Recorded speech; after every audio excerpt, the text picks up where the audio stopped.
Bismillahirrahmanirrahim. Assalamualaikum warahmatullahi wabarakatuh. Innal hamdalillah nahmaduhu wa nasta'inuhu wa nastaghfiruh wa natubu ilaih wa na'udzu billahi min shururi anfusina wa sayyiati a'malina. Man yahdihillahu fala mudilla lahu wa man yudlil fala hadiya lahu. Ashhadu an la ilaha illallah wahdahu la syarika lahu wa ashhadu anna Muhammadan abduhu wa rasuluh. Ya ayyuhalladzina amanu taqullaha haqqa tuqatih wa la tamutunna illa wa antum muslimun. Amma ba'du, kaum muslimin dan kaum muslimat, ikhwan dan akhwat rahimani wa rahimakumullah. Kita melanjutkan bahasan tafsir juz amma, dan pada siang hari ini kita akan masuk pada tafsir yang berikutnya, yaitu surah Wal Asr. Surah Wal Asr. Allah Subhanahu wa taala berfirman, A'udzu billahi minasy syaithanir rajim. Bismillahirrahmanirrahim. Wal 'asr. Innal insana lafi khusr. Illa alladhina amanu wa 'amilus salihati wa tawasaw bil haqq وَتَوَاصَوْا بِالْحَقِّ وَتَوَاصَوْا بِالصَّبْرِ. Allah Subhanahu wa taala berfirman, wal 'asr, demi masa.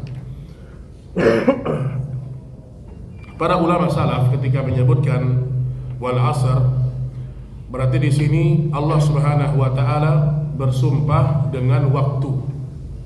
Allah bersumpah dengan masa. Dan dalam agama kita, seorang hamba tidak boleh bersumpah dengan selain Allah. Adapun Allah sang Khalik, dia bebas bersumpah kepada makhluk-makhluk yang dia ciptakan. Rasulullah sallallahu alaihi wasallam bersabda, "Man halafa bi ghairillah faqad asyrak." Barang siapa yang bersumpah dengan selain nama Allah Subhanahu wa taala, maka dia telah terjatuh kepada kesyirikan. Jadi gak boleh kita mengatakan demi Rasulullah, ini tidak boleh. Ini kalimat kesyirikan. Tidak boleh kita mengatakan demi Nabi Sulaiman, Nabi Musa, demi Ibrahim, ini tidak boleh. Kenapa? Karena bersumpah berdasarkan hadis yang sahih harus dengan nama Allah, atau bersumpah dengan nama Allah yang semakna dengan itu.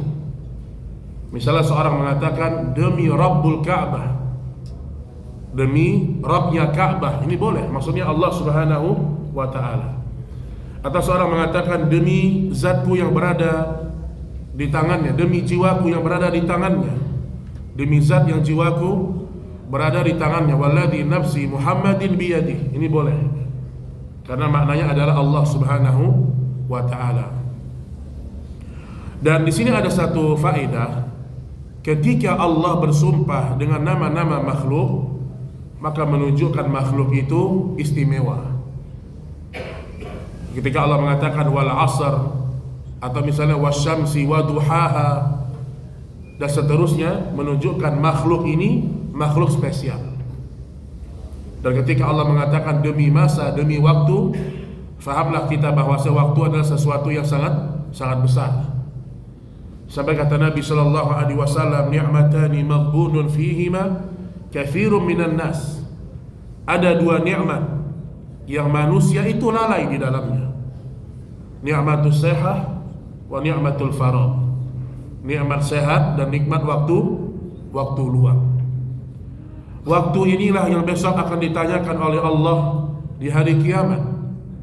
Allah tanya masing-masing kita, waktu kita habis untuk apa?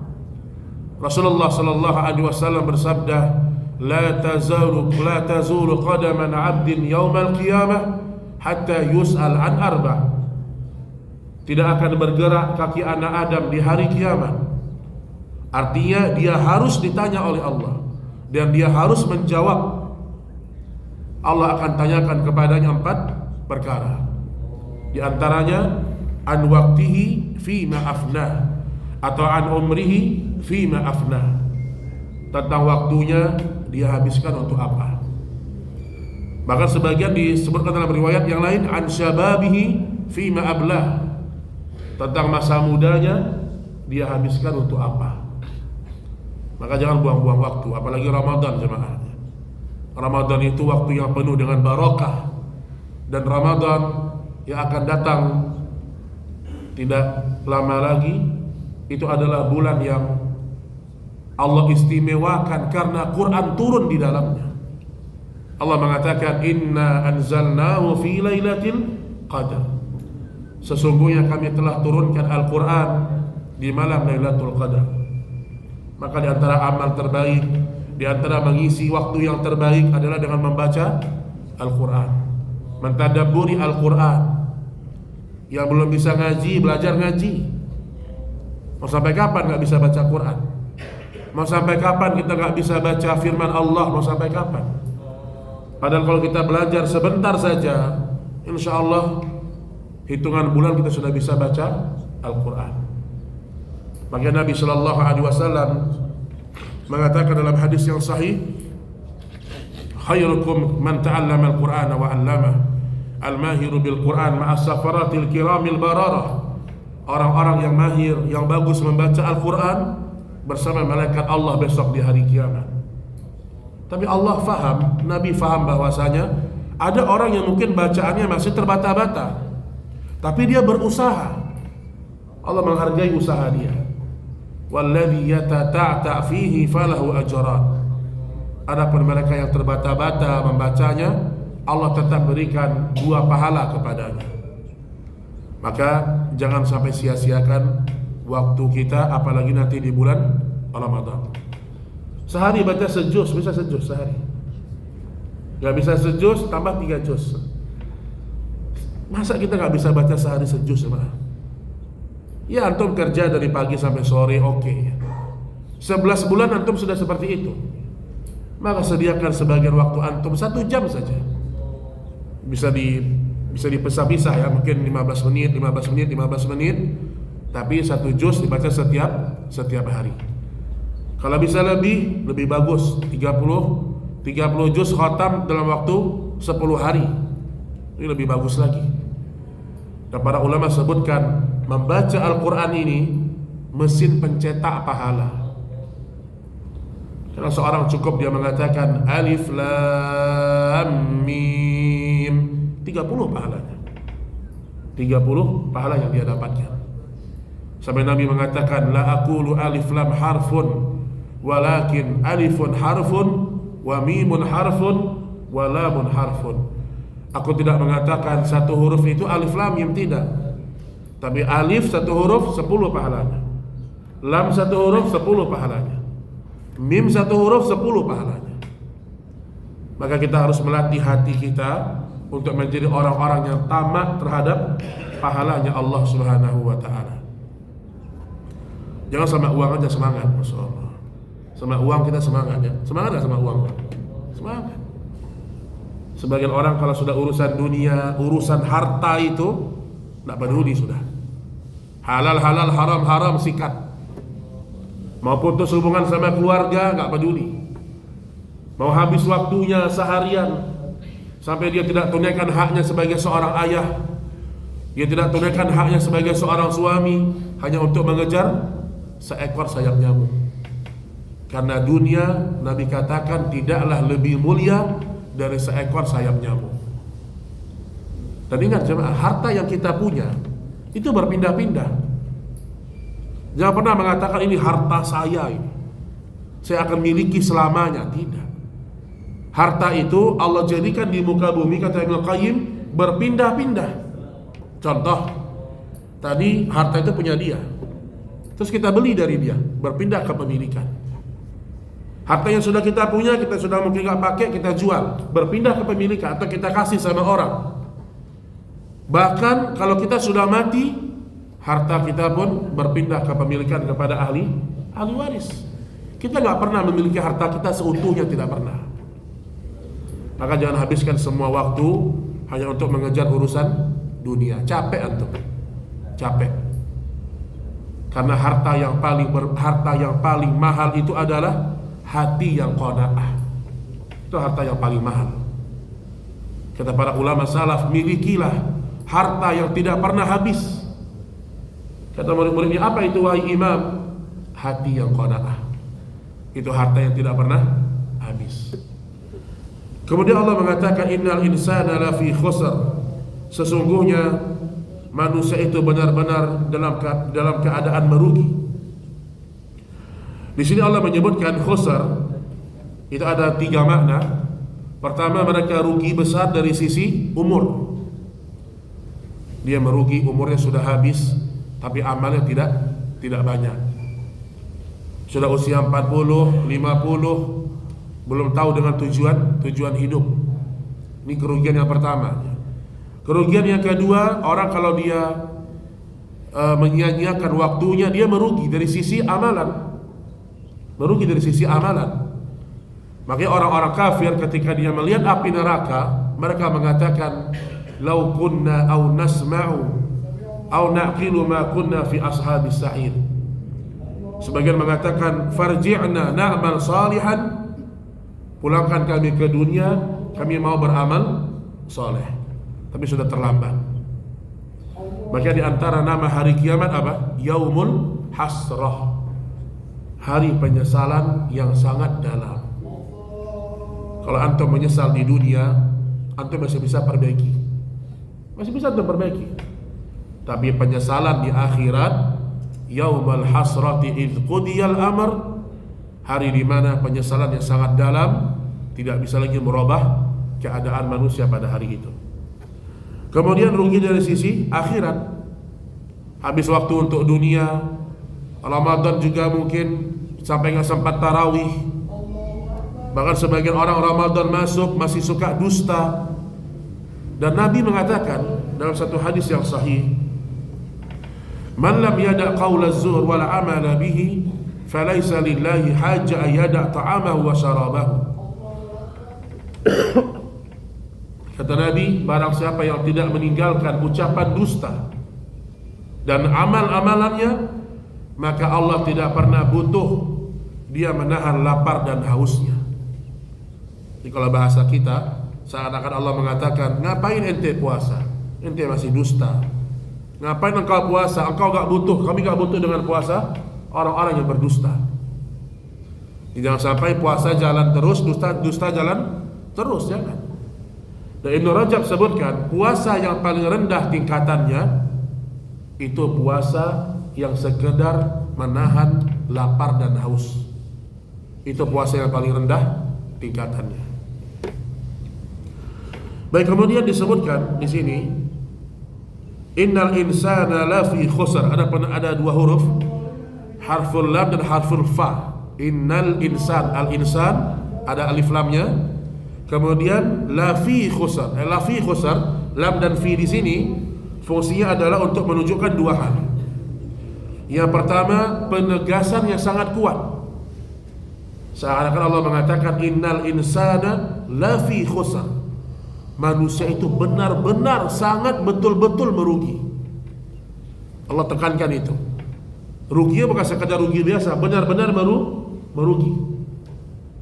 Kemudian makna yang kedua, lafi khusr, manusia tenggelam dalam kerugiannya. Gimana gak rugi? Coba antum lihat ya. Ini kalau kita bicara dengan iman ya, kita membacanya dengan iman, meyakini dengan iman. Dunia yang kita kejar ini, itu seperti antum mencelupkan tangan ke lautan, kemudian antum angkat, menetes di tangan antum. Itulah dunia yang kita kejar itu. Sementara lautan yang luas itu kita lupakan, kita sia-siakan. Dunia itu seperti bangkai kambing yang busuk. Kata Nabi sallallahu alaihi wasallam, sesungguhnya dunia di sisi Allah tidaklah lebih bernilai dari seekor bangkai kambing yang busuk. Jangan sampai habis waktu kita hanya untuk memikirkan urusan dunia. Ingat, kita masih ada kehidupan yang berikutnya. Setelah kita mati, kita akan dibangkitkan. Mau percaya, mau tidak, begitulah al-haq yang datang kepada kita. Kemudian juga disebutkan illal ladzina amanu wa 'amilus shalihat. Kecuali, ini pengecualian, orang-orang yang beriman dan beramal saleh. Di sini Syekh Muhammad bin Abdul Wahab sebutkan iman maksudnya adalah berilmu. Sehingga ada 4 kewajiban. Illal ladzina amanu, kecuali orang-orang yang berilmu, berarti wal al ilmu wa amilus shalihat, setelah dia punya ilmu dia amalkan. Di sini dalil ilmu saja tidak bermanfaat kecuali yang diamalkan. Jadi ada kewajiban berilmu, kemudian mengamalkan.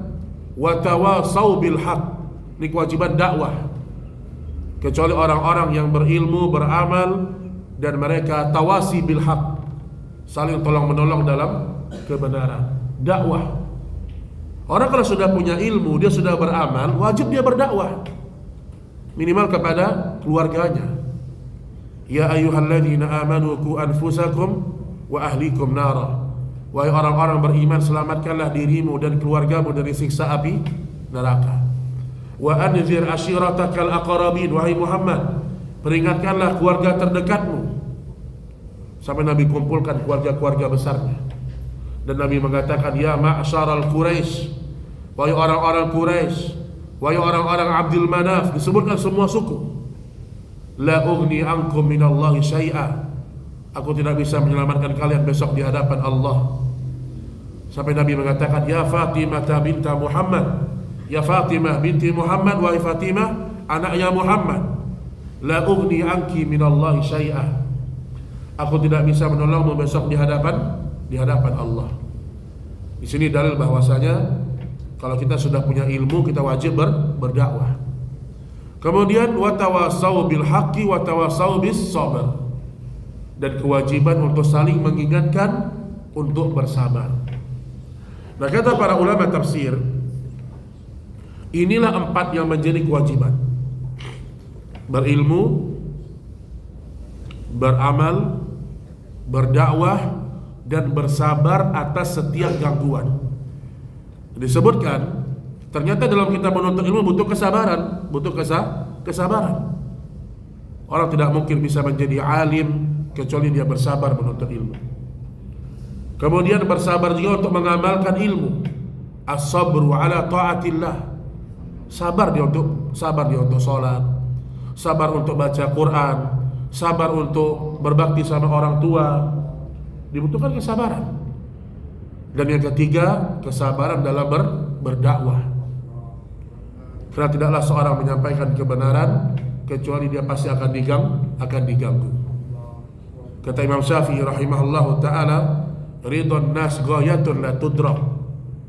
Engkau berharap seluruh manusia cinta kepadamu, itu adalah impian atau ridho yang tidak pernah tercapai.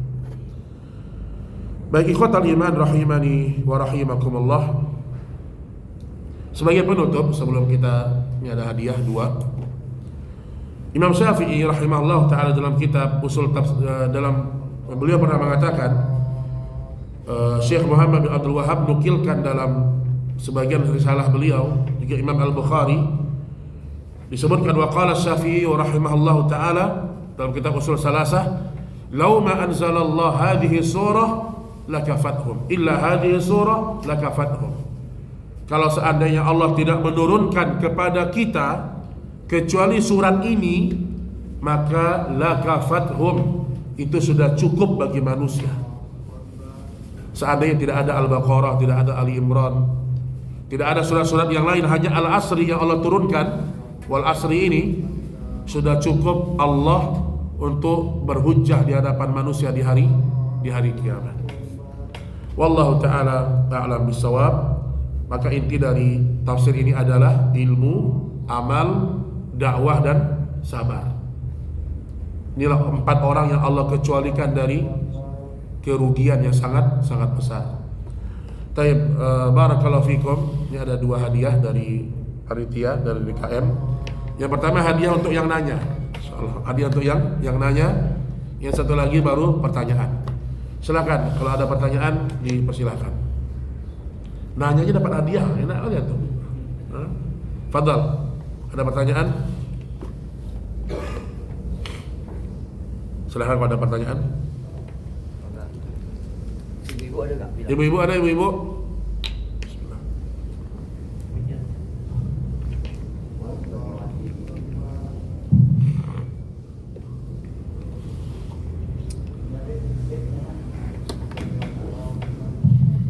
Tafadhol kalau ada pertanyaan. Ibu ada tanya. Ibu tidur semua ya. Kajian siang ini memang gawat ini.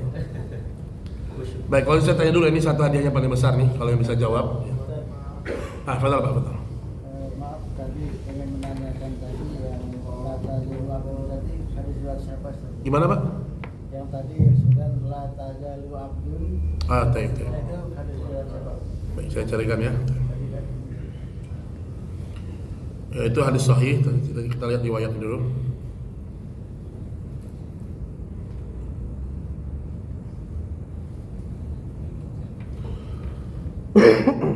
Baik, itu la tazulu qadaman 'abdin yaumal qiyamah hatta yus'al an arba'.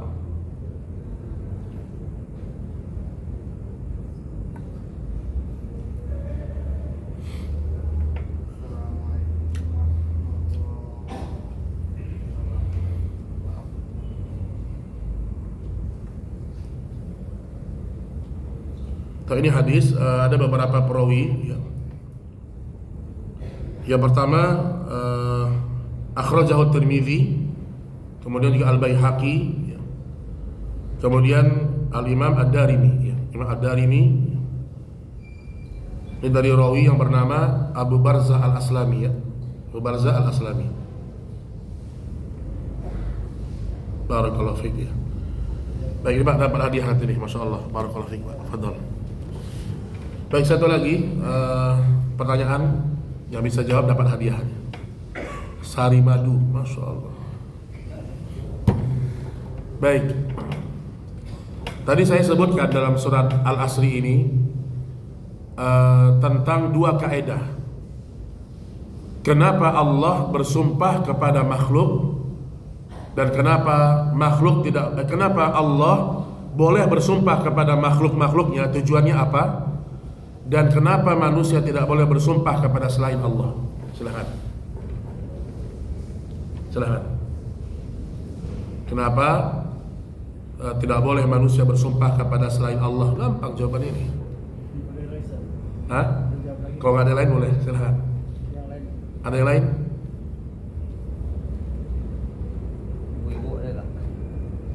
Ibu-ibu ada? Lumayan nih Bu, madu angka. Silakan, ada ibu-ibu? Baik, kalau nggak ada silakan Pak. Betul. Ketika Allah melarang manusia atau makhluk bersumpah kepada Allah, maka menjadikan dia itu musyrik kepada Allah. Baik, dia musyrik kepada Allah. Baik. Kemudian ketika Allah bersumpah dengan makhluk, berarti makhluk itu satu hal yang istimewa. contohnya apa? Yang tadi Wal asri itu ya. Kemudian ya itu diantaranya. Masya Allah. Baik, barakallahu fiik Pak. Masya Allah. Ini double untuk hadiahnya. Fadhol. Jazakallahu khair, barakallahu fiik. Ini dari panitia ya, barakallahu fiik.